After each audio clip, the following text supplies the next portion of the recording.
ملګرو لا کله نه چې د مجیب زلمي دغه 2 نمبر ویډیو وایرل شوی وه نو د هغې نه وروسته مجیب زلمی په یو ډېر غټ ډپریشن کې تللی و چې تر اوسه پورې هیڅ ویډیو هم نه راغلی خو پرون یې یوه ویډیو راغله چې غریب ډېر زیات په ډپریشن او ټینشن کې و.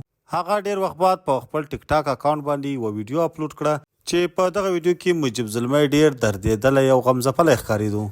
قسم دا دی په داسې حال کتلو باندې خو زما ورته ډېر زیات زړه بد شو. هغه خلک چې د مجیب زلمي په نوم دغه ویډیو شیر کوي او وایي چې د مجیب زلمي داسې ویډیو راغلی ده له هغو خلکو څخه زه همدا یوه پوښتنه کوم چې فرض کوئ که مجیب زلمی ستاسو ورور وی تاسو به بیا هم د ده دغه ویډیو داسې شیر کړی وی او داسې پروپاګنډې هم ورپورې کړې وی.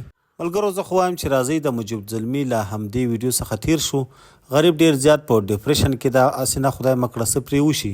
انسان دا له انسان څخه خطا کیږي. دی وایي چې دا اے آی جنریټډ ویډیو ده.